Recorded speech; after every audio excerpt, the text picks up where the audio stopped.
ஸ்தோத்திரிக்கிறோம் இயேசப்பா.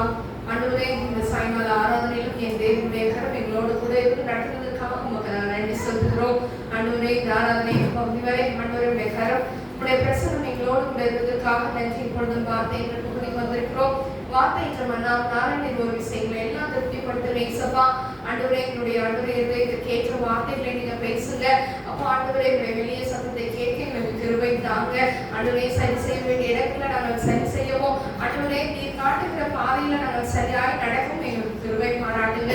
ஒரு விஷயம் அடியே என்னுடைய கரத்துல ஒப்பு கொடுத்து ஜெபிக்கிறேன். நீங்க மூடி மறைத்து வெளிப்படுங்க ஆண்டவரே. இயேசப்பா, பேசுவது நீங்கள் எல்லாம் உங்களுக்குள்ள இருக்கிற பரிசுத்த ஆவியானவர் என்ற வார்த்தையின்படியாய் சுயமான வார்த்தைக்கு வராதபடிக்கு என் தெய்வத்தாமே நீர் எங்களோடு கூட ஆண்டவரை இடைப்படும்படியாய் நாங்கள் ஜெபிக்கிறோம். நீரே இந்த மீதியான நேரத்தில் பொறுப்படுத்திக் கொள்ளுங்க. இயேசுவின் நாமத்தில் ஜெபிக்கிறோம் நல்ல பிதாவே, ஆமென்.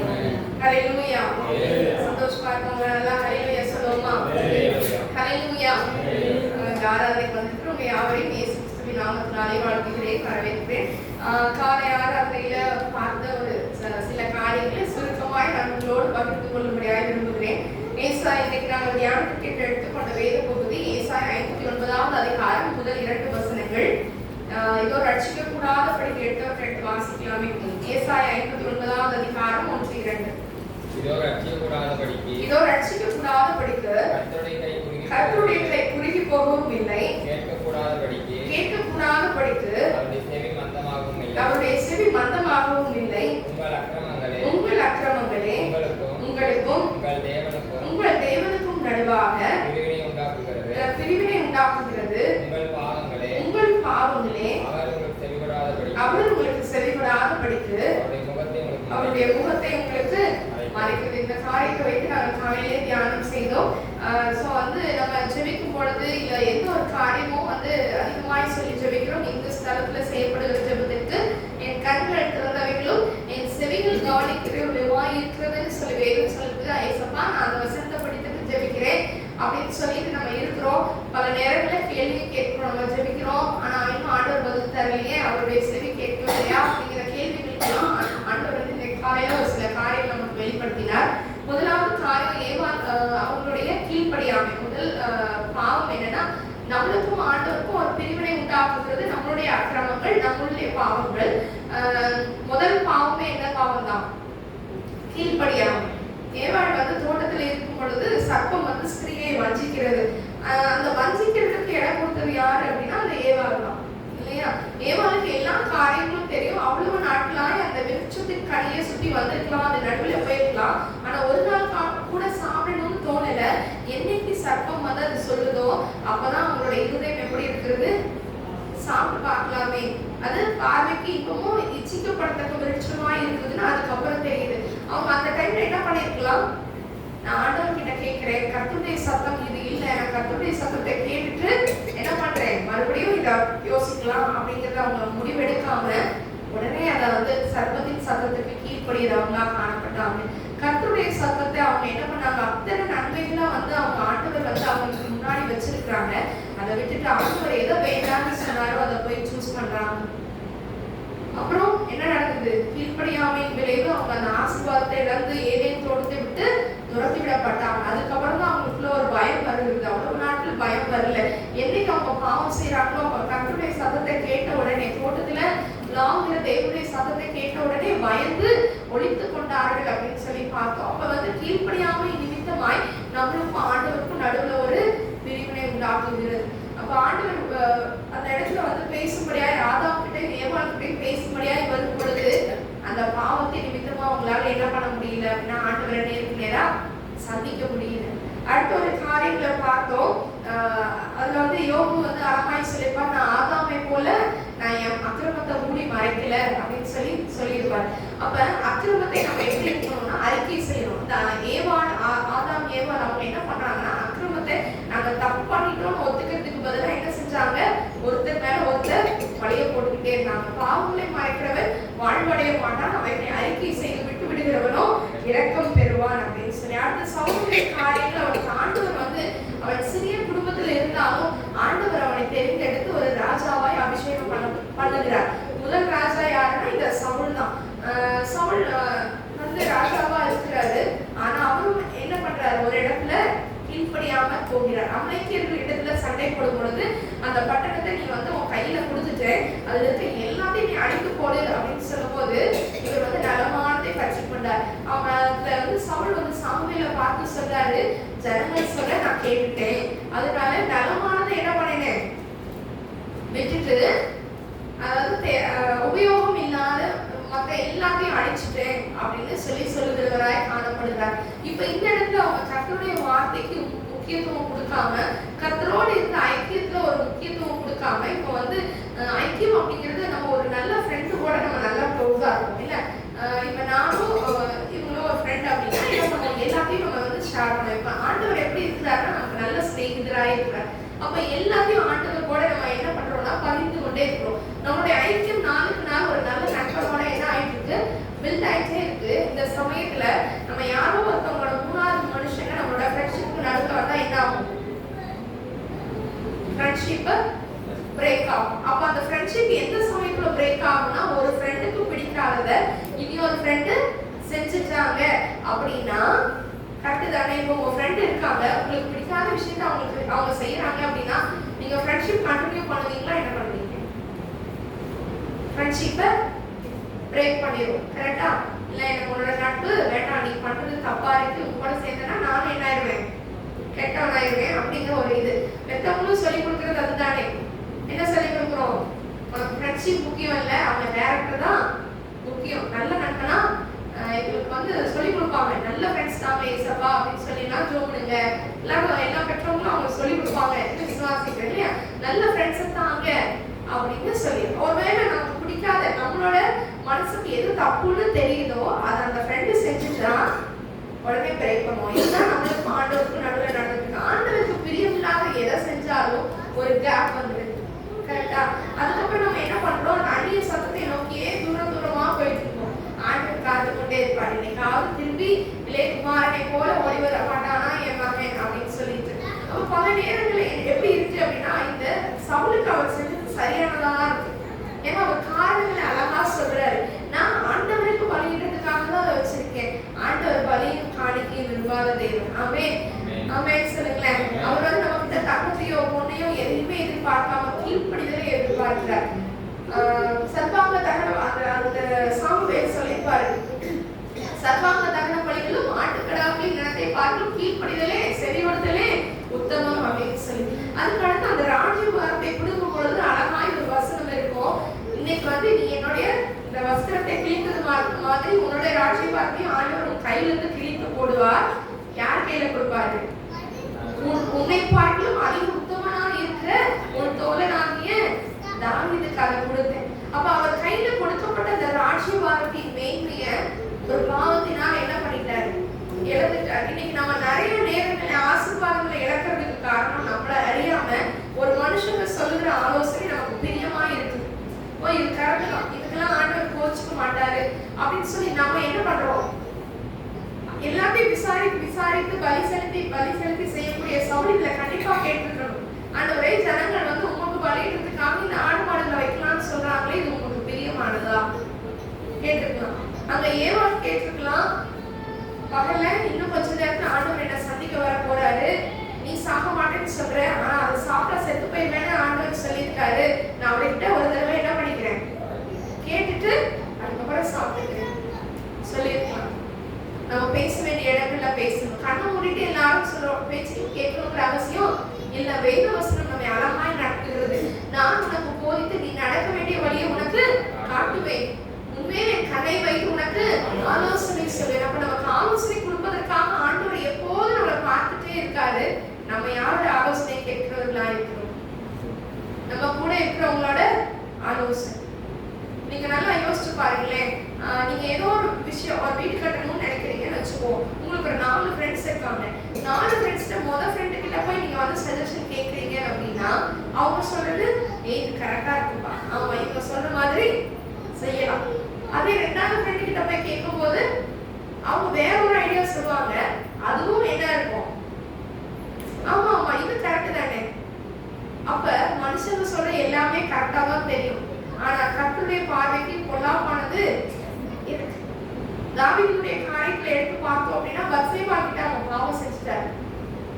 செஞ்சதுக்கு அப்புறம் அது அவருக்கு பாவம் உணர்வு அடைஞ்சாரா? இல்ல, அவருக்கு எல்லாம் என்ன வரல, இன்னும் அது பாவம்னு வரல. ஆனா சொல்றாரு, துணிகரமான பாவங்களுக்கு உங்கள் அடியேனை விலகிக்காரும் அவை என்னை ஆண்டுக்குள்ள ஒட்டாதுன்னு சொல்றவரு, அது பாவம் பண்ணிட்டோங்கிற அறிவு இன்னுமே வரல. என்ன பண்றாரு, உரியாவை அங்கிருந்து இங்க அனுப்புங்க, அங்க தேசத்துல யுத்தம் நடந்துட்டு இருக்கு. உரியா சொல்றாரு, யுத்த காலத்துல நான் வீட்டுல போய் சந்தோஷமா இருக்க கூடாது. அவர் எங்க இருக்கிறாரு, வீட்டுக்கு போகல. இது தாவீதுக்கு என்ன வருது, இது என்ன பண்றாரு, அவர் வந்து யாரும் பார்க்கலன்னு நினைச்சிட்டு இருந்த ஒரு விஷயம், அது யாருமே பார்க்கலன்னு நினைச்சிட்டு இருந்த விஷயத்த ஆண்டவர் உற்று பார்த்து கொண்டே இருக்கிறார். அதுக்கடுத்து மீண்டுமாய் மறுபடியும் இன்னொரு தப்பு பண்றாரு. என்ன பண்றாரு, உரியாவை சண்டைக்கு கூட்டிட்டு போங்க. சண்டையில எல்லாருக்கும் என்ன தெரியும், சண்டையில அவர் வந்து இறந்து போயிட்டாருன்னா எல்லாருக்கும் தெரியும். ஆனா தாவீதுக்கு மட்டும்தான் தெரியும் அவர் எதனால மறிக்கிறாரு. கரெக்டா ஆண்டவர் பார்த்துட்டே இருக்கிறார். இதுக்கு மேல இவரை விட்டா சரிப்பட்டு வராது. நாத்தானை அனுப்பி அவரை எச்சரிக்கிறார். அப்பொழுதுதான் சங்கீதம் 51வது அதிகாரத்தை நம்ம வந்து பார்க்கிறோம். நான் என்ன பண்றோம், ஒருவருக்கே விரோதமாக 51வது சங்கீதம் 8 வாசிக்கலாமே. 2வது வசனம். நகரவும் நீங்க என்னை முற்றிலும் கழுவி என் பாவமரணியை சுத்திகரியும். 4வது வசனம். தேவரீர் ஒருவருக்கே விரோதமாக நான் பாவம் செய்து உமது கண்களுக்கு முன்பாக பொல்லாங்கானதை நடப்பித்தேன். நீர் பேசும்போது உம்முடைய நீதி விளங்கவும் நீர் நியாயம் தீர்க்கும்போது உம்முடைய பரிசுத்தம் விளங்கவும் இதை அறிக்கையிடுகிறேன். அழகாய் சொல்லிருக்கிறார், தேவரீர் ஒருவருக்கு விரோதமாக. அவனோட பாவத்தினால இப்ப புரியாம மறிச்சு போயிட்டான். அப்பதான் என்ன வருது, மண்டையில ஒரு ஸ்ட்ரைக் ஆகுது. இன்னைக்கு நிறைய நேரத்துல நான் நீதிமான்னு நினைக்கிறோம், நான் பேசுறது கரெக்ட், நான் செய்யறது கரெக்ட். எல்லாருமே அப்படிதான் இருக்கும் இல்லையா? கரெக்ட் தானே? இல்லையோ? நான் பண்றதெல்லாம் தப்புன்னு சொல்ற யாராவது ஒருத்தர் கை தூக்குப்பாங்க, யாரும் ஒத்துக்க மாட்டோம். ஏன்னா எனக்கு நான் பண்றது கரெக்ட் தான், நான் பேசுறது எனக்கு கரெக்ட். ஆனா வேற ஒரு ஆங்கிள் இருந்து இன்னொருத்தவங்க பார்த்துட்டவங்களுக்கு தான் தெரியும் நான் எந்த இடத்துல தப்பு பண்றேன். அப்ப ஆண்டவருடைய பார்வையில நம்ம எப்படி இருக்கோம்? நம்ம பாவம் இல்லை என்று சொல்லுவோம், ஆனால் நம்மை நாமே வஞ்சிக்கிறவர்களாய். அப்ப நம்ம வந்து என்ன பண்ணிட்டு இருக்கோம், நம்மள கரெக்ட் நம்ம நினைக்கிறோம் அப்படின்னா நம்மள நம்ம ஏமாத்திட்டு ஒவ்வொரு நாளும் கேட்கணுங்க. தாவீது அழகாய் சொல்லியிருப்பாரு, ஈசோப்பினால என்னை சுத்திகரிங்க ஆண்டவரே, எனக்கு அப்போ நான் சுத்தமாவேன், என்னை கழுவியதும் அப்பொழுது நான் உறைந்த வரையிலும் வெண்மையாவேன் என்று சொல்லி தாவீது சொல்லியிருப்பார். அப்ப நம்ம என்ன சொல்லணும், இன்னைக்கு காலையில நம்ம இதெல்லாம் தியானித்தோம். என்ன எங்களுக்கு, என்ன எனக்கு காட்டுங்க, ஆமென் சொல்லுங்களேன். என்ன எனக்கு காட்டுங்க, அர்த்தம் என்ன? ஜெபவேளையில இந்த வார்த்தையை சொல்லி ஜெபிச்சோம். எங்களுக்கு கற்றுக் கொடுத்த ஜெபம் இது. எங்களுடைய வீட்டுல எங்க அம்மாவால இந்த ஜெபத்தை வந்து கற்றுக் கொடுத்துருக்குறாங்க. என்ன எனக்கு காட்டுங்க. ஏன்னா மத்தவங்க சொல்லும் போது கூட சில நேரம் நம்ம அதை ஒத்துக்க மாட்டோம். ஆனா ஜெப நேரத்துல ஆண்டவர் இதை தப்புன்னு உணர்த்தும் பொழுது நம்மள ஏரியாம என்ன பண்ணுவோம், ஆமா ஆண்டவர் இது தவறுதான், என்ன மன்னிக்க. அப்ப நம்ம கேட்க வேண்டியது என்ன, அங்க நாத்தான் தீர்க்கதரிசி போய் உணர்த்துறாரு. அதுக்கு அப்புறம் தான் தாவீதுக்கு என்ன தெரியுது, ஆமா நம்ம தப்பு பண்ணிட்டோம். அது வரைக்கும் அந்த தப்பு தெரிஞ்சா உரியாவை அவர் அனுப்பியிருப்பாரா, உரியாவை கொலை பண்ணணும்னு நினைச்சிருப்பாரா? ஆண்டவர் பார்த்து கொண்டே இருக்கிறார். அவருடைய கண்களுக்கு மறைவானது எதுவுமே இல்லை. ஆமென் சொல்லுவோமே. ஆமென். அப்ப வந்து நம்ம தினமும் கேட்க வேண்டியது, சுத்த இருதயத்தை நிலைத்தால் 56 சங்கீதத்திலே காலையில் நம்ம தியானிச்சோம். அதை பார்த்தீங்கன்னா உள்ளத்துல உண்மை இருக்கும்படி விரும்புகிறேன். உள்ளத்துல என்ன ஆண்டவர் விரும்புறாரு, உண்மை இருக்கு. காலையில சவுலுடைய காரியங்களை பார்க்கும்பொழுது அவர் பொய் பேசுறாரு. சவுலும் ஜனமும் சேர்த்துதான் இதெல்லாம் தப்பு வைக்கலாம்னு சொல்லி என்ன பண்றாங்க, தப்பு வச்சுக்கிறாங்க. அதுல ஒண்ணுக்கு உதவாத 1 சாமுவேல் 15வது அதிகாரத்துல இந்த சம்பவங்கள் எழுதப்பட்டிருக்கு. ஒண்ணுக்கு உதவாததுக்கெல்லாம் அழிச்சுட்டாங்க. ஆனா சாமுவேல் தீர்க்கதரிசி கிட்ட இங்க இந்த சம்பவங்கள் நடந்துட்டு அமலேக்கியர்ல நிறைய பேர் அழிக்கல, இன்னும் ஆடு மாடுகளை எல்லாம் அழிக்கல. சாமுவேலுக்கு ஆண்டவர் சொல்றாரு, சவுல ராஜா ஆகுனது எனக்கு எப்படி இருக்கு, மனஸ்தாபமா இருக்குன்னு சொன்னோடனே ராத்திரி எல்லாம் சாமுவேலுக்கு துக்கம் வராம துக்கித்து கொண்டே இருந்தான்னு சொல்லி சொல்லுது. காலையில அதிகாலையிலே எந்திரிச்சு சரி சவுல போய் பார்த்துட்டு வரலான்னு வேகமா சவுல் வர்றாரு. சாமுவேல் வராங்க. சவுல பார்க்கும்படியா சவுல் என்ன பண்ணாங்க, குடுகுடுன்னு ஓடி வந்து நீ நீருக்கு அப்புறம் ஆசீர்வதிக்கப்பட்டவர் என்ன பண்ணோம்? ஆண்டவர் சொன்னபடியே முழுசு செஞ்சிட்டோம். உடனே சாமுவேலுக்கு என்ன வந்தது? கோவத்துல அப்ப என் காதுல விழுது இந்த சத்தம் என்ன அப்படின்னு கேட்டோடனே அவர் சாக சொல்றேன். நான் போய் சொல்லிட்டேன், ஜனங்களை இப்படி சொன்னாங்க, அதனால என்ன பண்ணிருக்கேன்? ஆண்டவருக்கு பலி செலுத்துறதுக்காக அதை தப்பு விட்டுட்டேன். இப்ப ஜனங்களின் ஆலோசனை நிமித்தமா இந்த ஒரு சம்பவத்தினால ஆண்டவர் என்ன பண்றாரு? மனஸ்தாபப்பட்டது. அவருடைய ராஜ்யபாரத்தை, அவன் கையில கொடுக்கப்பட்ட பொறுப்புகள், அவன் கையில கொடுக்கப்பட்ட அந்த அதிகாரத்தை எல்லாம் அவன் வந்து அதுலயும் நேர்மையா இருந்தானா கண்டிப்பா சவுலுக்கு அடுத்து யோனத்தான் அவனுடைய பிள்ளைகள் தான் என்ன பண்ணிருப்பாங்க? ராஜாவா ஆயிருப்பாங்க. பிள்ளைகளுக்கு வைக்க வேண்டிய ஆசீர்வாதத்தை இவனுடைய மதியீட்டு நிமித்தமா என்ன செய்து விட்டான்? இழந்து விட்டான். பிள்ளைங்களுக்கு கொடுக்க வேண்டிய ஆசீர்வாதம், அவன் தம் கையில கொடுக்கப்பட்ட அந்த ஆசீர்வாதத்தை இழந்தவனாய் காணப்பட்டான். ஆமென். இன்னைக்கு நாம கேட்க வேண்டியது, ஈசோப்பினால் என்னை கழுவுங்க, என்ன எங்களுக்கு காட்டுங்க ஈசப்பா அப்படின்னு சொல்லி நாம காலையில தியானிப்போம்.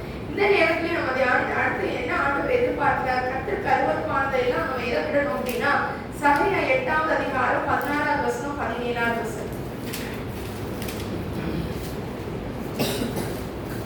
நீங்கள் செய்ய வேண்டிய காரியங்கள் என்னவென்றால், அவரவர் பிறனோட உண்மையை பேசுங்கள், உங்கள் வாசல்களில் சத்தியத்துக்கும் சமாதானத்துக்கும் ஏற்ற நியாயம் தீருங்கள், ஒருவனும் பிறனுக்கு விரோதமாய் தன் இருதயத்தில் தீங்கி நினையாமலும் பொய்யான இன்மையில் புரியப்படாமலும் இருங்கள். இவைகள் எல்லாம் நான் வெறுக்கிற காரியங்கள். ஏன்னா சில நேரம் ஆண்டவர் எது வெறுக்கிறாருன்னே நமக்கு என்ன பண்றது இல்லை, தெரியல. இதெல்லாம் ஆண்டவருக்கு பிடிக்காதா அப்படின்னு கேட்கக்கூடாதுல்ல. ஆண்டவர் அழகாய் சொல்லியிருக்கிறார், நம்ம எப்படி இருக்கணும்? மற்றவங்களோட உண்மைதான் பேசணும். நம்ம வாய் திறந்தா என்ன வரக்கூடாது? பொய் வரக்கூடாது. பொய் உதவிகள் கர்த்தருக்கு அருவருப்பானது. பொய் பேசுகிறவர்கள் வாய் அடைக்கப்படும். வசனம் அழகா தெளிவாய் சொல்லப்பட்டிருக்கிறது. அதே மாதிரி உங்கள் வாசல்களில் சத்தியத்துக்கும் சமாதானத்துக்கும் ஏற்ற நியாயங்கள். வீட்டுக்குள்ள என்ன இருக்கக்கூடாது? பார்ஷியாலிட்டி இருக்கக்கூடாது. சத்தியத்தின் படிதான் நம்ம பிள்ளைங்களையும் என்ன பண்ணணும்? வளர்க்கணும். சத்தியத்துக்கு புறமா அவங்க நடக்கிறாங்கன்னா நீங்க கண்டிக்கணும், கண்டிக்கணும். ஆமென். பிரமனால் அடிக்கிறதுனால உன் மகன் சாகான். அடுத்தது, ஒருவனும் பிறனுக்கு விரோதமாய் தன் இருதயத்தில் தீங்கு நினைக்க கூடாது. மற்றவங்க விரோதமா எங்க நினைக்க கூடாது? தீங்கு செய்யாதீங்க. அதையும் சொல்லிட்டாரு, தீங்கு செய்யாதீங்க, நான் தீமை செய்யாததை பார்க்கணும், நன்மையை தான் செய்யணும் அப்படிங்கிறதுலாம் அதிகமான இடங்கள்ல சொல்லியிருக்காங்க. ஆனா இருதயத்துல என்ன நினைக்க கூடாது? தீங்கு. அவங்க எப்படி இருக்காங்க, அவங்களால எப்படி இருக்க முடியும், அது கூட என்ன பண்ணக்கூடாது, நினைக்க கூடாது. நம்மளுக்கு வேண்டிய படிய ஆண்டவர் நமக்கு அளந்து கொடுக்குறாரு, அது போகும். அடுத்தவங்க எப்படி இருந்தா நமக்கு என்ன சொல்லுங்களேன். அவங்க அப்படி அப்படி அப்படி சொல்லிட்டு என்ன பண்ணக்கூடாது? நான் இதை மட்டும் செஞ்சா அவங்க சாப்டர் க்ளோஸ் அப்படிலாம் சொல்லக்கூடாது. நம்ம இருதயத்துக்குள்ள எப்படி இருக்கணும்? அவங்க மேல தப்பே இருக்கட்டுமே. உங்கள் சத்துருக்களையும் ஸ்நேகிகள் என்று வேதவசனம் சொல்லுது. அப்ப நம்ம ஆண்டவரை எதிர்பார்க்கிற இந்த வெறுக்கக்கூடிய காரியங்கள் என்ன? அவர் நம்ம உள்ளத்தையும் உள்ளித்திரியங்களையும் ஆராய்ந்து அறிந்திருக்கிறவர், நம்ம சிந்தனைகளையும் என்ன பண்ணி வச்சிருக்கிறாரு? அறிந்திருக்கிறார். நிறைய தடவை சாட்சி சொல்லியிருக்கேன். நான் சின்னதா ஏதாவது யோசிச்சுனா கூட ஆண்டவர் என்ன பண்ணுவாரு? தருவார். சின்ன சின்ன ஆசைகளை கூட அவர் பார்க்கிறார். நம்ம மனசுல நினைச்சாலே போதும். அப்ப நம்ம நல்ல விஷயத்த நினைச்ச ஆண்டவர் கொடுத்தாருன்னா சந்தோஷப்படுறோமே, அதே மட்டைக்கு என்ன அறிவு வேணும்? நம்ம யாரையாவது பார்த்து தப்பா நினைச்சா அதையும் ஆண்டவர் பார்த்துட்டு தான் இருக்காரு. வேதனைப்படுவாரா மாட்டாரா? நம்மளுக்கும் ஆண்டவருக்கும் நடுவில் பிரிவினை வருமா வராதா? மற்றவங்களை குறித்து நம்ம என்ன பண்ண வேண்டாம், யோசிக்கவே வேண்டாம். அவங்க நம்ம என்ன பேசட்டும், சரி பேசட்டும், பேசிட்டே இருங்க, அதை கர்த்தர் பார்த்து கொள்வார். ஆமென். அதுல போய் நம்ம நிறைய இடங்கள்ல நம்ம வந்து நிரூபிக்கவே முடியாது, எல்லாரையும் திருப்திப்படுத்தியும் வாழ முடியாது. ஆண்டவர் எதிர்பார்க்கிறது உங்க இருதயத்தை தீங்கு நினைக்காதீங்க, அதை நான் பார்த்து கொள்கிறேன். ஆமென். அடுத்து இன்னொரு காரியம், பொய்யானையின் மேல் பிரியப்படாமலும் இருங்கள். இவைகள் எல்லாம் நாம் வெறுக்கிற காரியம். நம்ம ஆண்டவர் வெறுக்கிற காரியங்கள் எதையும் நம்ம என்ன பண்ணக்கூடாது? செய்யக்கூடாது. ஆமென். இப்பவும் வந்து பரிசுத்தமாய் வாழ்ந்த ஆண்டவர் எதிர்பார்க்கிற அந்த பரிசுத்தத்தின் நிமித்தமாய் ஜெயம் பெற்ற 2 பேரை குறித்து நாம் தியானிக்க போகிறோம். யோசுவாவின் புஸ்தகம் 3ஆவது அதிகாரம் 5ஆவது வசனத்திலிருந்து 7ஆவது வசனம் வரை. யோசுவா 3ஆவது அதிகாரம் 5 முதல் 7 வரை. யோசுவா ஜனங்களை நோக்கி, உங்களை பரிசுத்தம் பண்ணிக் கொள்ளுங்கள், நாளைக்கு கர்த்தர் உங்கள் நடுவிலே அற்புதங்களை செய்வார் என்றான். அப்ப ஆண்டவர்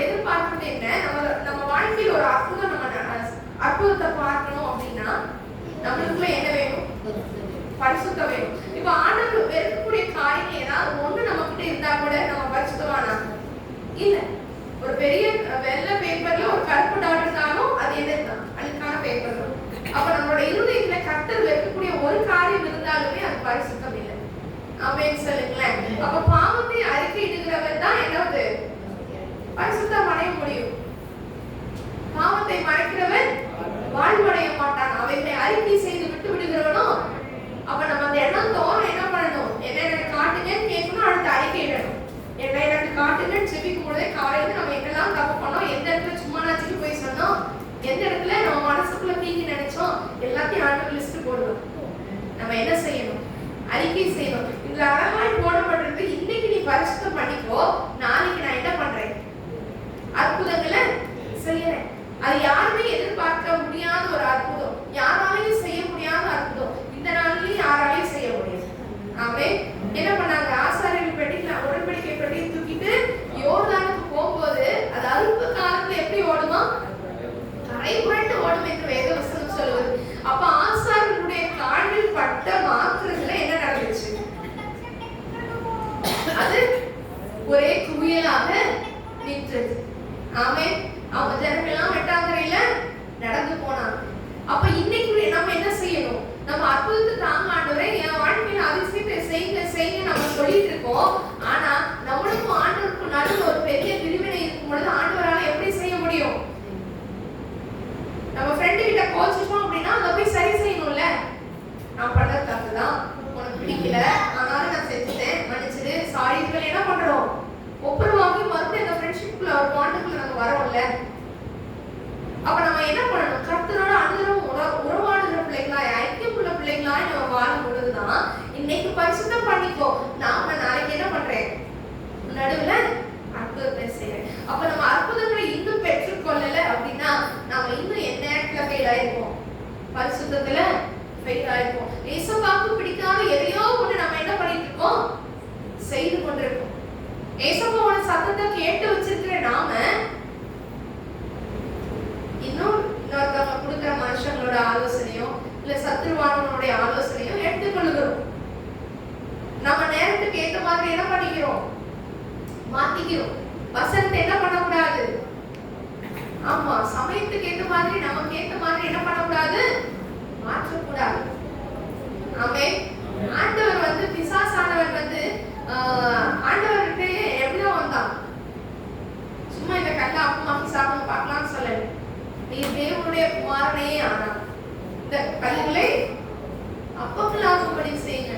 அப்ப அந்த இடத்துல நம்ம இருந்தோம்னா ஆமா நான் ஏசப்பா பிள்ளைதான் அப்படின்னு சொல்லிட்டு நான் சொன்னா ஆண்டவர் செய்வாரு அப்படின்னு சொல்லி என்ன பண்ணிருப்போம்? கண்டிப்பா செய்வோம்ல.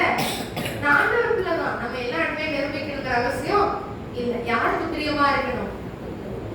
கர்த்தருக்கு பிரியமானவர்களா தான் இருக்கணும். இயேசு கிறிஸ்து நமக்கு நல்ல முன்மாதிரியை வச்சிருக்கிறார். ஆமென்.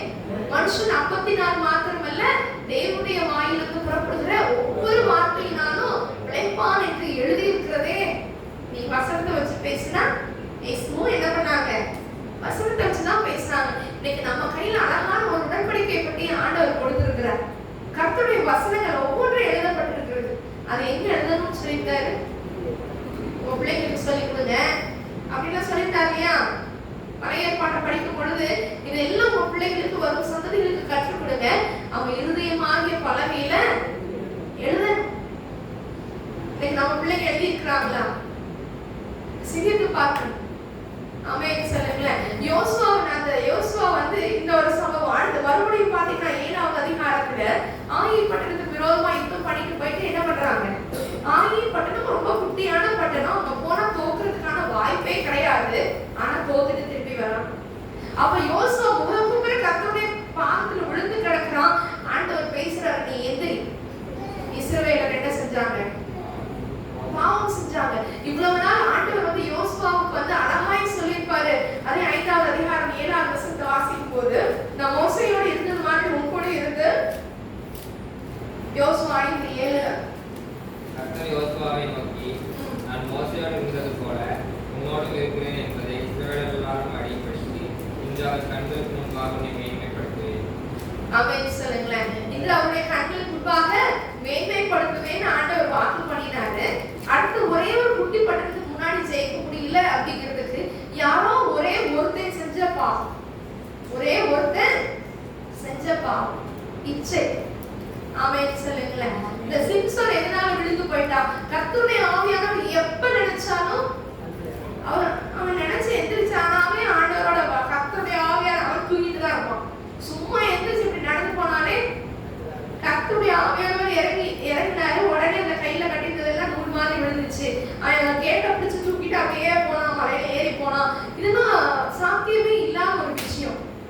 என்னைக்கு அவன் கர்த்தருக்கு பிரியமில்லாத ஒரு காரியத்தை செய்யறானோ அவன் எந்திரிக்கிறான். அவனுக்கு என்ன நடப்பு? ஆண்டவர் எங்கோடதான் இருக்கிறாரு, எந்திரிக்கிறான். அவனுக்கே தெரியல கர்த்தருடைய ஆவியானவர் அவனை விட்டு விலகினார்ன்றத அவன் அறிந்து கொள்ளாமல் இருக்கிறான். கர்த்தருக்கு பிரியமில்லாத காரியத்தை செய்யப்படும். இங்க ஆயி பட்டணத்துல இந்த யோசுவா தோத்து போய் வந்து முகமுப்புற விழுக்கும் பொழுது மறுபடியும் ஆண்டவர் சொல்றார் 7வது அதிகாரம் 13வது வசனத்துல, எழுந்திரு, நீ ஜனங்களை பரிசுத்தம் பண்ணி சொல்ல வேண்டியது என்னவென்றால், நாளைய தினத்துக்கு உங்களை பரிசுத்தம் பண்ணிக் கொள்ளுங்கள். இஸ்ரவேலரே, சாபத்தீடானது உங்கள் நடுவே இருக்கிறது. நீங்கள் சாபத்தீடானதை உங்கள் நடுவிலிருந்து விலக்காதிருக்கும் மட்டும் நீங்கள் உங்கள் சத்துருக்களுக்கு முன்பாக நிற்கக்கூடாது என்று இஸ்ரவேலின் தேவனாகிய கர்த்தர் சொல்லுகிறார். என்ன இருக்கு உள்ளுக்குள்ள? சாபத்தீடானது உள்ளுக்குள்ளதான் இருக்கு. அது இருக்கிற வரைக்கும் என்னால என்ன செய்ய முடியாது?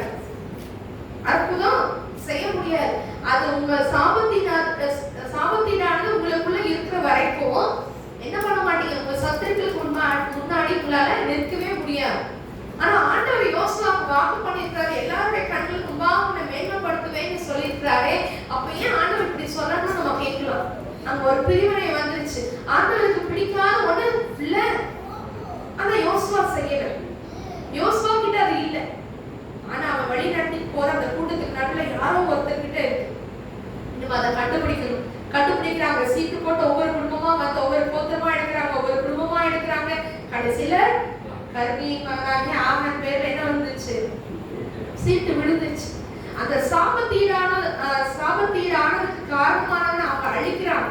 அழிச்சதுக்கு அப்புறம் மறுபடியும் அதே ஆயப்பட்டதுக்கு போறாங்க. ஆண்டவர் ஜெயத்தை தருகிறார். ஆமென் சொல்லுங்களேன். அப்ப இன்னும் நம்ம வாழ்க்கையில ஜெயத்தை பார்க்க முடியாதபடி நம்ம தடுமாறிட்டு இருக்கோம் அப்படின்னா ஏதோ ஒண்ணு சாபத்தீடான ஒரு காரியம் நம்மளுக்குள்ள இருக்கு. ஆமென். யோசுவாவுக்கு தெரியல. கர்த்தருடைய சமூகத்துல விழுந்து கிடக்குறான். ஆண்டவர் காமிச்சு கொடுக்கிறார். ஆமென். இன்னைக்கு நம்மளுக்கும் தெரியாம என்னன்னே தெரியாம இப்ப வந்து யோசுவா நினைச்சே பார்க்கல. இந்த பட்டணத்துல நம்ம தோத்து போவோம் அப்படிங்கறது நினைச்சு பார்க்கல. எத்தனை பேர் மரிச்சாங்க? வெறும்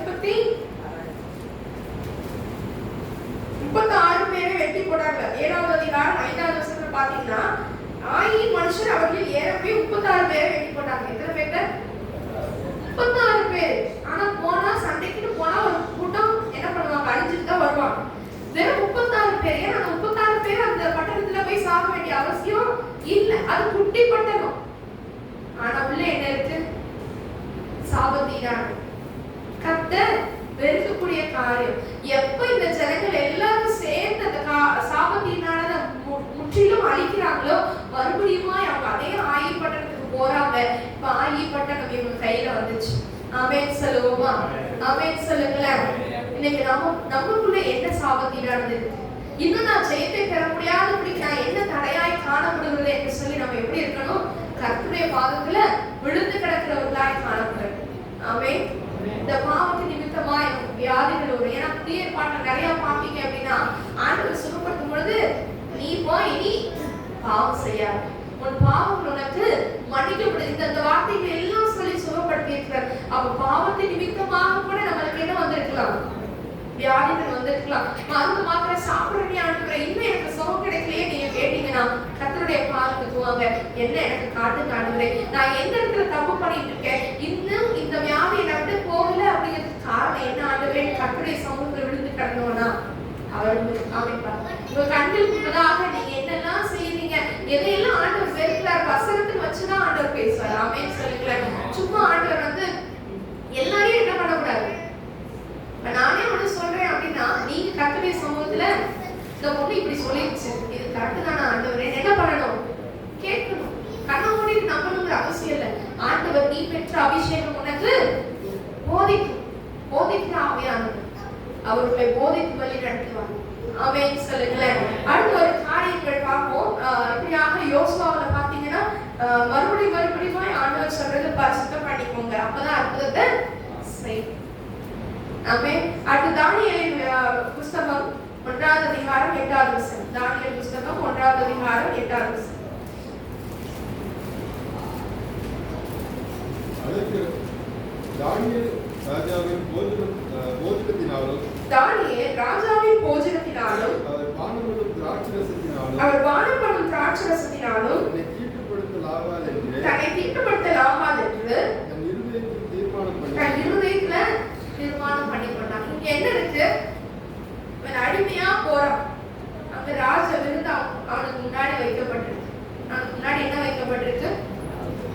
பச்ச போஜனம். கண்டிப்பா நான் அந்த இடத்துல இருந்தேன் வைங்களேன், அந்த அடிமையா இந்த படத்துல அந்த படத்தை போற வரைக்கும் ஐயோ இங்க நம்ம அடிமையா போறோமே, நம்மள வச்சு கொடுமைப்படுத்துவாங்களே, சாப்பாடு தருவாங்களா மாட்டாங்களான்னு பல யோசனையில போகும். கரெக்டா? அங்க போய் நம்மளுக்கு ராஜாவோட போஜனம் கிடைக்குதுன்னு சொன்னா என்னோட மனநிலைமை எப்படி இருக்கும்? அப்பாடா, நம்ம சொந்த வீடு சொந்த நாட்டுல கூட என்ன பண்ணிருக்க மாட்டோம், ராஜா வந்து சாப்பிட மாட்டோம், வீட்டுல ஏதாவது மாதம் நத்தியோ அதையோ இதையோ பிடிச்சு சாப்பிட்டுருக்கோம். ஆனா அடிமையா வந்த இடத்துல எப்படி ஒரு வாய்ப்பு, யோசித்து பாருங்களேன். தானியேலுக்கு ஒரு நல்ல வாய்ப்புல சாத்ராக் மேஷாக் ஆபேத், அவங்களுடைய பேர் பாத்தீங்கன்னா அனனியா மிஷாவே அசரியா இல்லையா? அவங்களுக்கு ரொம்ப நல்ல வாய்ப்பு. ஆண்டவர் கொடுத்தாங்க வாலிப நாட்கள்ல சில பேருக்கு நான் நல்லா சாப்பிடணும்னு ஆசையா இருக்கும். அப்படித்தானே? அப்படிதானே? ஆனா தானியேல் என்ன சொல்றாரு?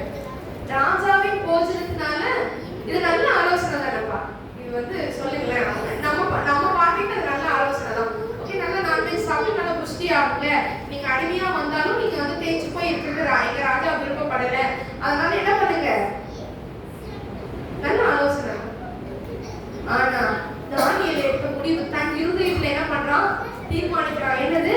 ராஜாவின் போஜனத்தினாலும் அவர் பானம் பண்ணும் திராட்சரசத்தினாலும் தன்னை தீட்டுப்படுத்தல் ஆகாது என்று தன் இருதயத்திலே தீர்மானித்துக் கொண்டு தன்னை தீட்டுப்படுத்தாதபடி பிரதானியின் தலைவரிடத்தில் வேண்டிக் கொண்டான். அப்ப அவனுக்குள்ள இந்த வாலிப நாட்கள் எப்படி இருக்கு, இருதயம் எப்படி இருக்குது?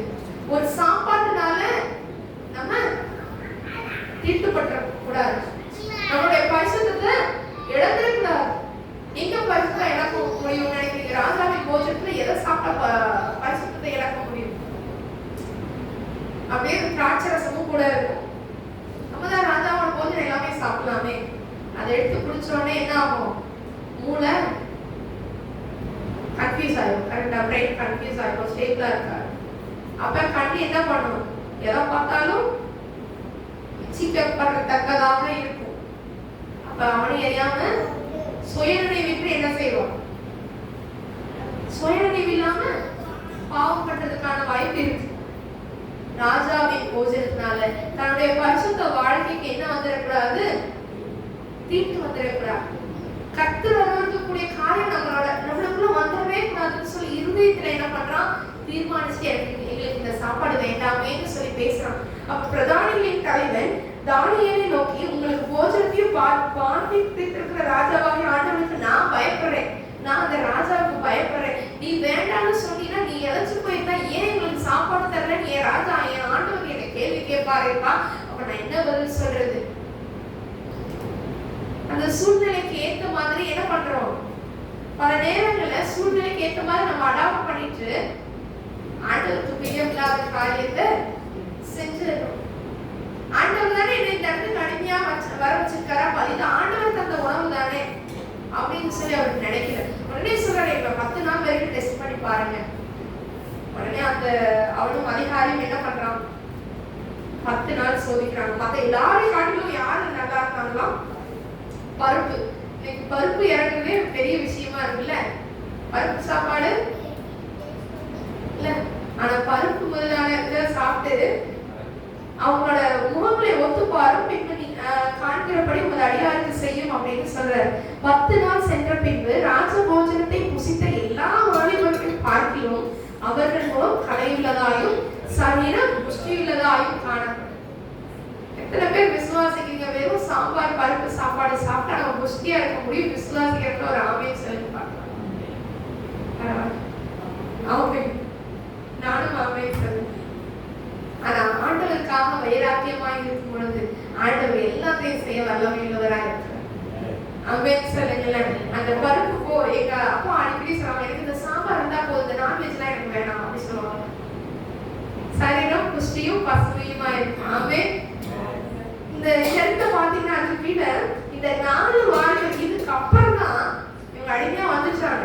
இந்த 17ஆவது வசனத்தை வாசிக்கும் பொழுது இந்த 4 வாலிபருக்கும் தேவன் சகல எழுத்திலும் ஞானத்திலும் அறிவையும் சாமர்த்தியத்தையும் கொடுத்தார். தானியேலை சகல தரிசனங்களையும் சொப்பனங்களையும் அறியத்தக்க அறிவுள்ளவன் ஆக்கினார். எதுக்கப்புறம் அவங்களுக்கு ஒரு டெஸ்ட் வைக்கிறாரு. எப்படி ஏவாளுக்கும் ஆதாம் ஏவாளுக்கு நடுவுல அத்தனை விருட்சத்தையும் படைச்சிட்டு நடுவுல ஒன்ன வச்சுட்டு இதை சாப்பிடாதுன்னு சொல்லியிருந்தாரோ அங்க ஒரு டெஸ்ட்ல ஏவாளும் ஆதாமும் தோத்து போயிட்டாங்க. இங்க அதே ஒரு டெஸ்ட் நடக்குது. இவன் ஒருவேளை இந்த சாப்பாட்டுனால இதாயிடுவானோ. ஆனா தானியேல் எப்படி இருக்கிறாரு? அதை எடுத்துக்கவே இல்லை. ஒருவேளை கண்களுக்கு டெம்ப்டிங்கா இருக்கும். அப்படியே நல்லா ராஜாவோட விருந்துனா பாக்குறதுக்கு நல்லா தான் இருக்கும். இல்ல நம்ம இப்ப யூடியூப்ல ஏதாவது சும்மா பார்த்துட்டோம் அப்படின்னா அவங்களோட தம்ப்நெயில பார்த்தோன்னே டெம்ப்ட் ஆயிடும் இல்ல. அப்போ அவ்வளவு கண்ணுக்கு முன்னாடி அவ்வளவு ஆசையான ஒரு காரியங்கள் இருந்தாலும் தானியேல் நம்ம திட்டப்படுத்தக்கூடாதுன்னு நினைக்கிறாரு. தானியேல் மாத்திரம் இல்ல, அவனோட ஃப்ரெண்ட்ஸ் 3 பேர் சாத்ராக் மேஷாக் ஆபேத்நேகோ. இதுக்கு அப்புறம் தான் ஆண்டவர் எல்லா வரங்களையும் எழுத்திலும் ஞானத்திலும் அறிவையும் சாமர்த்தியத்தையும் கொடுத்தார். அந்த சாமர்த்தியத்தை கொடுத்ததுனாலதான் அவங்களால எங்க இருந்தாங்க? அந்த எரிகிற அக்கினி சூழலையும் அவங்களால நிறுத்த முடிஞ்சது. அந்த ஞானத்துக்கு நாவியை கொடுத்ததுனாலதான் அந்த சிங்க கெமிக்கலையும் போடப்படுதும் என்ன வந்தது? ஒரு தைரியம் வந்தது. ஆமென் சொல்லுங்களேன். அதுக்கு அடுத்தது அவர்கள் ராஜாவிற்கு கொண்டு வருவதற்கு குறித்த நாட்கள் நிறைவேறின போது பிரதானிகளின் தலைவன் அவர்களை நேபுகாத்நேச்சாருக்கு முன்பாக கொண்டு வந்து விட்டான். ராஜா அவர்களோட பேசினான். அவர்கள் எல்லாருக்குள்ளும் தானியேல், அனனியா, மிஷாவேல், அசரியா என்பவர்களைப் போல வேறு ஒருவரும் காணப்படவில்லை. ஆகையால் இவர்கள் ராஜ சமூகத்தில் நின்றார்கள். அப்ப ராஜாவோட போஜனத்தை சாப்பிட்ட யாருமே ராஜ சமூகத்துல இல்ல. யார் வந்து 4 பேர் நிற்கிறாங்க. அது அழகாய் போடப்பட்டிருக்கு. ராஜா அவர்களோட பேசினான். ராஜா ஒரு இன்டர்வியூ மாதிரி வச்சுப்போம், பேசுறாங்க. ஆண்டவர் தான் இவங்க தப்பே செய்யல, இவங்க பரிசுத்தமா வாழ்றாங்கன்னு தெரிஞ்சோடனே ஆண்டவர் என்ன பண்றாரு? எல்லா எழுத்து, ஞானம், அறிவு, சாமர்த்தியம் எல்லாத்தையும் கொடுத்துட்டாரு. எப்படி பேசினாலும் இப்ப 4 பேருக்கு பேச தெரியும். கரெக்ட் தானே? அதனாலதான் அந்த சாத்ராக் மேஷாக் ஆபேத்நேகோவால சொல்லப்படுது, நாங்கள் ஆராதிக்கிற எங்கள் தேவன் எங்களை தப்புவிக்க நல்லவராய் இருக்கிறார். அவர் விடுவிக்காம போனாலும் நாங்க நீ நிறுத்தி இருக்கிறத ஆராதிக்க மாட்டோம். ஏன்னா அவங்களுக்கு தெரியும், வெறும் பருப்பு சாப்பிட்ட நம்மளையே ஆண்டவர் புஷ்டியா வச்சிருக்கிறாருன்னா இந்த நெருப்பையும் ஆண்டவர் என்ன பண்ணுவாரு? அவித்து போட வல்லமை உள்ளவராயிருக்கிறாரு. தானியேல் வந்து என்ன பண்றான்? அந்த தானியேலம் என்றால் அந்த பத்திரத்துக்கு கையெழுத்து. இந்த பத்திரத்துக்கு ராஜாவை மட்டும்தான் தொழுது கொள்ளணுங்கிற ஒரு பத்திரத்துக்கு கையா ராஜ சமூகத்தில் இருக்கிற ஆளுதான். இவனுக்காக தான் அந்த பத்திரம் இயற்றப்பட்டதுன்னு கூட இவனுக்கு தெரியும். பொறாமை நிமித்தமாய் வந்தது. தானியேலும் என்றால் அந்த பத்திரத்துக்கு கையெழுத்து வைக்கப்பட்டது என்று அறிந்த போதிலும் நான் முன் செய்து வந்தபடியே புதுசா போய் முட்டி போடலங்க. அவன் முன்னாடியே அதெல்லாம் செஞ்சுட்டு இருக்கான். கட்டளை வந்துருச்சுன்னு ஜன்னல மூடல. எருசலேமுக்கு நேராக பலகணிகளை திறந்து வச்சுட்டு நான் முன் செய்து வந்தபடியே தினம் 3 வேளையும் தன் தேவனுக்கு முன்பாக முழங்கால் படியிட்டு ஸ்தோத்திரம் பண்ணினான். ஜெபம் பண்ணி ஸ்தோத்திரம் செலுத்துறான். அப்ப அவன் என்ன ஸ்தோத்திரம் செலுத்திருப்பான்? ஆண்டவரே, எல்லாரும் ஜன்னல் வழியா என்ன பார்த்துட்டு இருக்காங்க. இன்னும் கொஞ்ச நேரம் என்ன பண்ணுவாங்க? சிங்க கவியில கொண்டு போய் போடுவாங்க. சிங்கமும் பசியா இருக்கும். அதுக்காக ஸ்தோத்திரம். இன்னைக்கு நம்ம சூழ்நிலைகளை பார்த்து பயப்படுகிறவர்களாய் காணப்படக்கூடாது. காலையில பார்த்தோம், கீழ்ப்படியாமன்ற தப்பு வந்ததுனாலதான் ஆதாமுக்கு ஏவாளுக்கு என்ன வந்தது? பயம் வந்துச்சு. அப்ப இந்த தானியேலுக்குள்ள இவ்வளவு தைரியத்தினால ஸ்தோத்திரம் பண்ணுறானே என்று சொன்னால் அவனுக்குள்ள என்ன இல்ல? பயம் இல்ல. எதனால பயம் இல்ல? அவனுக்கு தெரியும், நான் ஆண்டவருக்கு விரோதமா ஒரு தப்பு பண்ணல. ஆமென். ஆண்டவரே, என் சூழ்நிலை இப்படிதான். நான் சும்மா நாச்சிக்கு சோத்திரம் சோத்திரம் சொல்லிட்டே ஸ்மோக்கில விழுந்துறேனே, சோத்திரம் சோத்திரம் சோத்திரம் சொல்லிட்டே அவருக்கு கையை கும்பிட்டுக்கிறேனே சொல்லவே. சாக்கு போக்கு சபல போல என்ன பண்ணல? சொல்லல. இதுதான் ஆண்டவரே இந்த தேசத்தோட கட்டளை, நான் தேசத்தின் கட்டளையை மீறாம நடக்கணுமேன்னு சொல்லி என்ன பண்ணல? சொல்லல. கர்த்தர் முன்பதாக உண்மை உத்தரவாய் நடந்துட்டான். ஆமென். சிங்கத்தின் கெபில போட்டான். தீச்சுவை நடுவுல போடப்பட்டான். எல்லாவற்றையும் ஆண்டவர் வந்தார். சிங்கத்தின் கெபில போட்டதுக்கு அப்புறம் யாருக்கு தூக்கம் வரல? ராஜாவுக்கு தூக்கம் வரல. ராத்திரி எல்லாம் இப்படி நடக்கிறாங்க. ஐயோ, இப்ப என்ன பண்ணிருக்கோமோ, அந்த சிங்கம் என்ன பண்ணிருக்கோமோ.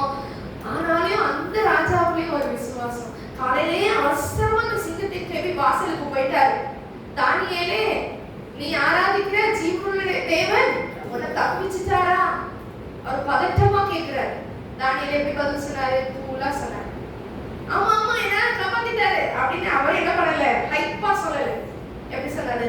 ராஜாவே நீர் என்றும் வாழ்க. ஆமென். அவருக்கு எப்படி இருந்திருக்கும்? அந்த சிங்கத்தின் கெபிக்குள்ள இருக்கும்போது எப்படி இருந்திருக்கும்? யாருக்கும் கிடைக்காத ஒரு பாக்கியமோ சாக்கியமோ நம்ம தானியேலுக்கு கிடைச்சு. ஆமென். அவர் என்ன பண்ணாரு? சிங்கங்களின் வாயை தேவதூதன் வந்து கட்டி போட்டாரு. ஜாலியா உட்கார்ந்து என்ன பண்ணிருக்கலாம்? யோசிச்சு பாருங்க. அந்த காலத்துல போன்லாம் கிடையாது. இந்த சிங்கத்துக்கு என்ன இருக்கு, இந்த சிங்கத்துல எத்தனை முடி இருக்கு, எத்தனை சிங்கம் இருக்கு, எப்ப எந்திரிச்சு வெளியில போகுது, எங்க பாக்குது, அதை பத்தின ஒரு ஆராய்ச்சியா ஒரு ராத்திரி குடிச்சு செஞ்சிருக்கலாம். இல்ல நிம்மதியா தூங்க கூட செஞ்சிருக்கலாம். ஆனா கட்டளை போட்ட இந்த ராஜாவுக்கு என்ன வரல? தூக்கம் வரல. நாம பரிசுத்தமா இருக்கோம் அப்படின்னா நம்மளுக்கு விரோதமா எழுப்புறவங்களுக்கு தூக்கம் வராது. நீங்க நிம்மதியா தூங்கலாம். கர்த்தர் தமக்கு பிரியமானவனுக்கு இன்பமான நித்திரை தருகிறார். இந்த வசனத்தையும் நம்ம சமயத்துக்கு பயன்படுத்துவோம். கரெக்டா? டைமுக்கு பயன்படுத்துவோம். எப்படி? கர்த்தர் தமக்கு பிரியமானவனுக்கு இன்பமான நித்திரை தருகிறார். 9-10 மணி வரைக்கும் தூங்கதான் செய்வோம் இல்லையா? ஆண்டவர் இன்னொரு வசனத்தை சொல்ற, சோம்பேறியா இருக்காது, படுக்கையிலே ஆடிட்டு இருக்காது. வசனத்தை ஆண்டவருக்கு எது பிடிக்கும் பிடிக்காதுன்னு என்ன பண்ணணும்? நம்மளும் கொஞ்சம் சிந்தித்து பார்க்கணும். ஆமென். அப்ப இந்த தானியேலுடைய வாழ்க்கையில ஆண்டவர் என்ன செய்கிறார்? காட்டுகிறார். தானியேலாக தான் இருந்தாரு. ஆனா ராஜா என்ன ஆயிட்டு இருந்தாரு? மாறிட்டே இருந்தாங்க. தரியுவின் ராஜ்யபாரிய காலத்திலும் பெர்சியாகிய கோரேசுடைய ராஜ்யபாரிய காலத்திலும் தானியேலுடைய காரியம் 6வது அதிகாரம் நினைக்கிறேன். 6வது கடைசி வசனத்தை படிப்போமா?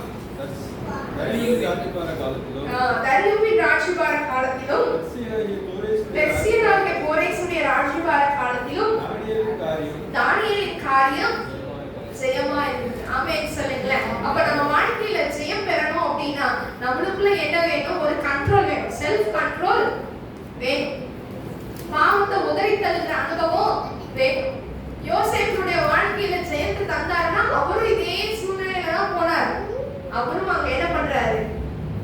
ஜெயத்தை பிடிச்சுக்கிட்டார். கர்த்தருடைய ஆசீர்வாதத்தை சுதந்திரித்துக்கிட்டார். எந்த இடத்துலயும் பரிசுத்தத்தை இழந்து போயிடாதபடிக்கு. அந்த யோசேப்புடைய காரியத்துல பாத்தீங்கன்னா ஆண்டவர் இருக்கக்கூடிய காரியம் அவர் இடத்துல இல்லவே இல்லை. இருதயத்துல தீங்கு நினைக்காதீங்கன்னு சொல்லி ஆண்டவர் சொன்னார் இல்லையா? யோசேப்பு தீங்கு நினைச்சாரா? அந்த அன்னைமார்கள் அத்தனை சூழ்ச்சி செஞ்சாங்க, எல்லாமே நடந்துச்சு. கடைசியில அவங்க அப்பா இறந்ததுக்கு அப்புறம் மறுபடியும் அவங்க அண்ணனுக்குள்ள என்ன வருது? பயம் வருது. எதனால பயம் வந்துச்சு? அவங்க முன்னாடி செஞ்ச பாவத்தை நிமித்தமா வந்த பயம். இப்ப நம்ம அதை யோசிப்பு, நம்ம தம்பி நம்ம ஏதாவது செஞ்சிருவாரோ, பயப்படாதீங்க. இது எல்லாமே நன்மைக்குன்னு நடந்துச்சு. இன்னைக்கு உங்களை வந்து பகைச்சுக்கிட்ட உங்க சகோதரர்கள்கிட்ட நீங்க சொல்லணும், இது எல்லாமே நன்மைக்குன்னு நடந்தது. ஆமென். ஏசா யாக்கோபை கொல்லும்படியா வேகமா வந்துட்டு இருக்காரு. ஆனா என்ன பண்ணார்? ஆண்டவர் இருதயத்தை மாற்றினார். உங்க மேல கசப்பா இருக்கிற உங்களுடைய உடன்பிறப்புகளுடைய இருதயத்தை ஆண்டவர் மாற்றுவார். நம்ம இருதயத்துல தீங்கு நினைக்காம இருக்கும் பொழுது. ஆமென். நம்ம இருதயத்துக்குள்ள எப்படி இருக்கணும்? தீங்கு நினைக்க கூடாது. ஒருவேளை அவங்க நம்மளுக்கு எகெயின்ஸ்டா பேசுறாங்க, அவங்க நம்மளுக்கு எகெயின்ஸ்டா நடந்துக்கிறாங்க அப்படின்னா உள்ளத்தின் ஆழ்ந்து நன்றி சொல்லுங்க, ஸ்தோத்திரம் சொல்லுங்க. அவங்களுக்காக என்ன பண்ணுங்க? அவங்களை ஆசீர்வதிக்கிறேன்னு சொல்லி ஜெபிங்க. ஆண்டவர் உங்களோட சரீரத்தை மாற்றிக்கொண்டே இருப்பார். யோபுக்கு விரோதமா நண்பர்கள் அவ்வளவு பேசுறாங்க. ஆண்டவருடைய கோபம் அவருடைய நண்பர்கள் மேல இருக்கு.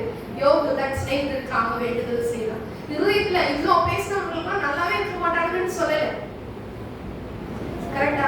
இருதயத்துல என்ன நினைக்கல? தீங்கு நினைக்கல. கர்த்தர் அவருடைய சிறையிருப்பை மாற்றினார். முதிர்ந்த எல்லாவற்றையும் பார்த்து கர்த்தர் இரட்டத்தனையான ஆசீர்வாதத்தை கொடுத்தார். இந்த தானியேலுடைய காரியங்களை அடுத்தடுத்து பார்க்கும் பொழுது பாத்தீங்கன்னா 9வது அதிகாரம் 20வது வசனத்துல பார்த்தோம்னா பாவ அறிக்கை செய்து ஜெபிக்கிறவனாய் காணப்படுகிறான். இப்படி நான் சொல்லி தானியேல் 9வது அதிகாரம் 20வது வசனம், இப்படி நான் சொல்லி ஜெபம் பண்ணி என் பாவத்தையும் என் ஜனமாகிய இஸ்ரவேலின் பாவத்தையும் அறிவித்து என் தேவனுடைய பரிசுத்த பர்வதத்துக்காக என் விண்ணப்பத்தை என் தேவனாகிய கர்த்தருக்கு முன்பாக செலுத்திக் கொண்டிருந்தேன். அப்படி நான் ஜெபம் பண்ணி கொண்டிருக்கும் போதே முதல் தரிசனத்திலே நான் கண்ட புருஷனாகிய காபிரியேல் வேகமாய் பறந்து வந்து அந்திப்பொழியின் நேரமாகிய வேளையில என்னை தொட்டார். அப்போது தூதனை பார்க்கிறான். காபிரியேல் தூதன் அவன் எனக்கு தெளிவுண்டாக்கி என்னோட பேசி, தானியேலே உனக்கு அறிவை உணர்த்தும்படி இப்போது புறப்பட்டு வந்தே, நீ மிகவும் பிரியமானவன். எத்தனை பேருக்கு ஆசை இருக்கு? ஆண்டவர் என்னை பார்த்து சொல்லணும், நீ எனக்கு பிரியமான மகளே, நீ எனக்கு இல்லையோ? அல்லேலூயா. அவருக்கு பிரியமான பிள்ளைகளா இருக்கு. நீ எனக்கு மிகவும் பிரியமானவன், ஆதலால் நீ வேண்டிக் கொள்ள தொடங்கின போதே கட்டளை வெளிப்பட்டது. நீ வேண்டிக் கொள்ள தொடங்கும் போதே கட்டளை என்ன ஆயிடுச்சு? வெளிப்பட்டது. கர்த்தருடைய கை குறுகி போகவும் இல்ல, கேட்க கூடாதபடி அவருடைய செவி மந்தமாகல. நீ முட்டி போட்டு ஜெபிக்க ஆரம்பிக்கும் போது என்ன வந்துருச்சு? கட்டளை வந்துச்சு. எதனால? தானியேலுக்கும் ஆண்டவருக்கும் நடுவுல எந்த ஒரு பிரிவினையுமே இல்ல. தானியேலுக்கும் ஆண்டவருக்கும் நடுவுல எந்த அக்கிரமும் இல்ல. தானியேலுக்கும் ஆண்டவருக்கும் நடுவுல எந்த ஒரு பாவமும் பிரிச்சு விடாது. அவன் ஒவ்வொரு விஷயத்திலயும் கேர்ஃபுல்லா இருக்கான். இந்த விஷயம் என் ஆண்டவருக்கு பிடிக்குமா, இது கர்த்தர் அருளக்கூடிய காரியத்தை நான் செய்யலாமான்னு சொல்லி என்ன பண்றாரு? பகுத்தறிந்தவர் நடந்துகிட்டதுனால அவர் முழங்கால் படிட்டு ஜெபித்து போவே உடனே இன்னைக்கு காலையில பார்த்தோம். நீங்க வந்து ரொம்ப நேரம் ஜெபிக்கிறதுனால நான் என்ன பண்ண மாட்டேன், கேட்க மாட்டேன். உங்க கைகள்லாம் ரத்தத்தால படிந்து இருக்கிறதுன்னு சொல்லி. ஆமே. அப்போ நம்ம எவ்வளவு நேரம் ஜெபிக்கிறோம்ன்றது முக்கியம் இல்லை, பதில் வர்றதுக்கு காரணம். நீங்க வந்து நிஜமாலுமே ஆண்டவரோட ஐக்கியமா இருக்க முட்டி போட்ட உடனே என்ன வந்துருவாரு? தூதன் இறங்கி வருவோம். நீ வேண்டிக் கொள்ள தொடங்கின போதே ஸ்தோத்திர ஏசப்பா நம்ம ஜெபம் ஆரம்பிக்குதுன்னா, அன்புள்ள ஆண்டவரேன்னு சொல்லி நம்மளுடைய ஜெபம் ஒவ்வொருத்தரும் ஒவ்வொரு மாதிரி ஆரம்பிப்போம் இல்லையா? பரலோகத்தின் பிதாவே ஒவ்வொருத்தரும் ஆரம்பிக்கலாம். சில ஸ்தோத்திர ஆண்டவரேன்னு ஆரம்பிப்போம் இல்லையா? என்னை நேசிக்கிற அன்பின் பிதாவேன்னு ஆரம்பிப்போம். நாம் ஆண்டவரோட ஐக்கியமா இருந்தோம்னா ஸ்தோத்திர ஏசப்பா அப்படின்னு முழங்கால் படிட்டு, அதாவது அன்புள்ள ஏசப்பா அப்படின்னு சொன்ன உடனே என்ன வந்துருமா? கட்டளை வெளிப்படும். நம்ம ஆண்டவரே உடைய செவி மந்தமாயிருச்சோ, ரட்சிக்க கூடாதபடிக்கு, என்னை காப்பாற்ற முடியாதபடிக்கு, என் வாழ்க்கையில அற்புதம் செய்ய முடியாதபடிக்கு உடைய கை குறுகி போயிருச்சோ நீ கேட்க வேண்டியது இல்லை. நம்ம கிட்ட என்ன சரி செய்யணும்? சரி செய்ய வேண்டிய இடத்துல நம்ம என்ன செய்யணும்? சரி செய்யணும். அதை விட்டுட்டு கர்த்தருடைய கை குறுகிடுச்சோம். இங்க தானியேல் எல்லா காரியத்தையும் சரியாக நடக்கிறான். அவன் வேண்டிக் கொள்ள தொடங்கின போதே கட்டளை வெளிப்பட்டது. ஆமென். இன்னைக்கு நம்மளுடைய வாழ்க்கையில ஆண்டவர் எதிர்பார்க்கிறது அதுதான். என் பிள்ளை முட்டி போட்ட உடனே நான் இங்க அவளுக்கு பதில் கொடுத்துடணும். என் மகன் முட்டி போட்டுட்டானாவே நான் உடனே பதில் கொடுக்கணும்னு ஆண்டவர் காத்திருக்கிறார். ஆனா நடுவுல என்ன இருக்கு? நடுவுல என்ன இருக்கு? ஒரு பிரிவினை இருக்கு. அந்த பிரிவினை ஆண்டவர் என்ன பண்ணணும்? ஈசோப்பினால் கழுவுங்க ஏசப்பா.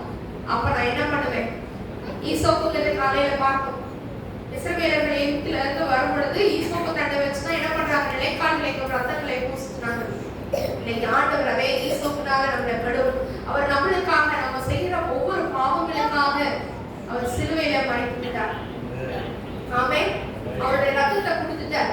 இப்ப எடுத்து அதை கழுவுறதுதான் நம்மளோட கேட்க வேணும். ஆண்டவரே என்னை கழுவுங்க, சுத்த இருதயத்துல என்னோட இருதயத்தை தாங்க, சுத்தமான இருதயத்தை தாங்க, நிலைவரமான ஆவியை என்னோட உள்ளத்துல புதுப்பிங்க.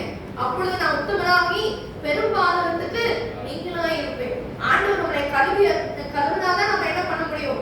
சுத்தமாக முடியும். அவர் நம்மளை கழுவினாதான் நம்ம என்ன பண்ண முடியும்? பெரும் பாதகத்துக்கு நீங்களா இருக்க முடியும். துணிகரமான பாவத்தை அணுகாதபடி ஆண்டவர் காத்துக் கொள்வார். நம்ம எல்லாரும் எழுதி நிற்போமா? ஏசப்பா இங்க ஒரு நிமிஷம் பாருங்க ஏசப்பா. ஏழைகளை இருதயத்தின் ஆழத்துல இருக்கு. ஏன்னா நம்ம பாவங்களை என்று சொல்வோமானால் நம்மை நாமே வஞ்சிக்கிறவர்களாய் இருக்கிறோம். பாவத்தின் நிமித்தமாய் அநேகர் மரித்து போயிருக்கிறார்கள்.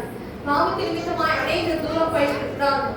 ரட்சிக்கப்பட்ட நாள்ல இருந்து அந்த வைராக்கியம், ரட்சிக்கப்பட்ட நாள்ல இருந்து அந்த ஒரு உறுதி, பரிசுத்தம் இன்னைக்கு நம்மளுக்குள்ள காணப்படுகிறதா? நம்மளும் ஆண்டவர் எவ்வளவு தூரத்துல நம்ம இருக்கிறோம்? ஐக்கியமாய் காணப்படுகிறோமா? சிந்தித்து பார்க்க பிரியமானவர்களே, ஒரு நிமிஷம் யோசித்து பாருங்க. ஆண்டவரே என்ன எனக்கு காட்டுங்க, நான் என்ன தப்பு செய்யறேன்னு எனக்கு தெரியல ஏசப்பா. இந்த காரியம் இன்னும் எனக்கு தடையா இருக்குது, நான் என்ன செஞ்சிருக்கேன்னு எனக்கு தெரியல அப்பா.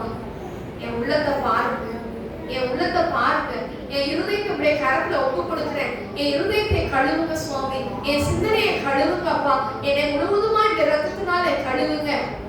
சுத்த இருதயத்தை எங்களை தாங்க ஏசப்பா. சுத்த இருதயத்துல என்னை தாங்க சுவாமி. நிலைவரமான ஆவியை தாங்க. உடைய வசத்தை கேட்கிற நாங்கள் அதன்படி நடக்க எங்களுக்கு உதவி செய்யுங்க. எங்க உள்ளத்துல நிறைய அழுக்கு இருக்கு ஏசப்பா. தாவீதை போல யாரும் பார்க்கலன்னு நாங்க நினைக்கலாம், ஆனா நீங்க பார்த்திருக்கீங்க. இச்சையோடு பார்க்கிறவன் பாவம் செய்தாயிற்று என்று வேத வசனம் சொல்லுகிறது. நீங்க உங்களுடைய கண்கள் சுத்தமா இருக்கிறதா? நம்மளுடைய கரங்கள் சுத்தமா இருக்கிறதா? நம்மளுடைய பேச்சு சுத்தமா இருக்கிறதா? கர்த்தருக்கு பிரியமான வார்த்தைகளை தான் நாம் பேசிட்டு இருக்கோமா? வீண் வார்த்தைகளினாலே நடப்பாதைகளை வேத வசனம் சொல்லுகிறது. அதிக வசனத்தினால் பாவம் இல்லாமல் போகாத இந்த வேத வசனம் சொல்லுகிறது. சிந்தித்து பார்க்கலாமா? ஏசப்பா என்ன பாருங்க சுவாமி, என்னை எனக்கு காட்டுங்க. நான் நிறைய பேசியிருக்கேன். ஒருவேளை என் வாயினால ஏதாவது நான் பாவம் செஞ்சிருக்கலாம், ஏதாவது பாவம் செஞ்சிருக்கலாம்னு சொல்லிதான் பிள்ளைகளை சுத்திகரிப்பாங்க. இன்னைக்கு நம்மளுக்கு தெரியாத பாவங்கள், நாம செஞ்சுட்டு இருக்க பாவங்கள், நம்ம கரெக்ட்னு நினைச்சிட்டு இருக்கோம். ஆனா ஆண்டவர் பாவிக்கு நாம சரி கிடையாது. நாம பாவிகள். பவுல் சொன்னது போல பாவிகளிலும் பிரதான பாவி நான். பவுலே அந்த வார்த்தையை சொல்றாருன்னா நாமெல்லாம் என்ன செய்யணும்? யோசித்து பார்க்கலாமா? பாரும் தந்தையே என் உள்ளத்தை யாரும் காணாமல்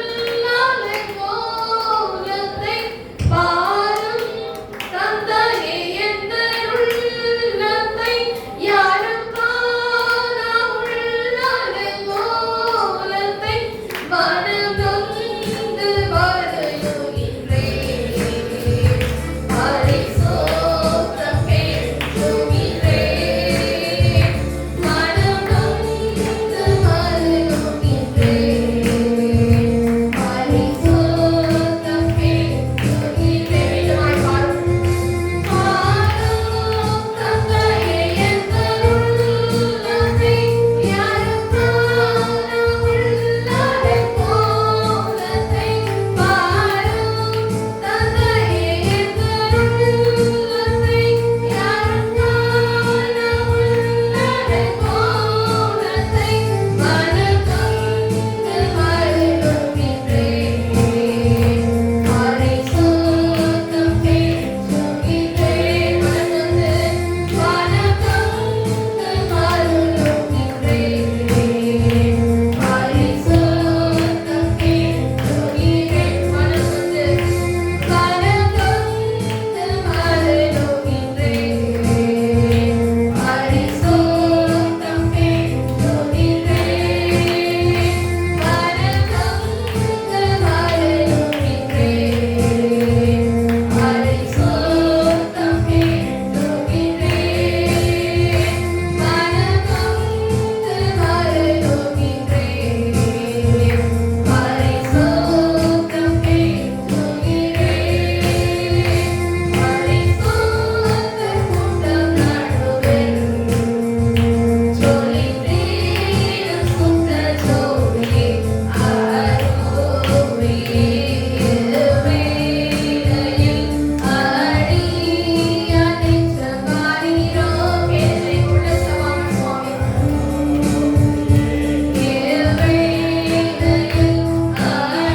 நல்ல அருமையான வார்த்தைகளை தந்ததற்காக உமக்கு நன்றி. அந்த பிள்ளைகள் எல்லாத்தையும் ஆசீர்வதித்து அனுப்புகிறார். கேட்டுக்கொண்ட வசனம் அப்படியே பலமாய் என்னுடைய உள்ளத்தில் பலத்த கிரியைகளை செய்ய இருக்கிறதற்காக இயேசுவின் நாமத்தில் பிதாவே. ஆத்மாவே கர்த்தரை ஸ்தோத்திரி. எங்களுடனே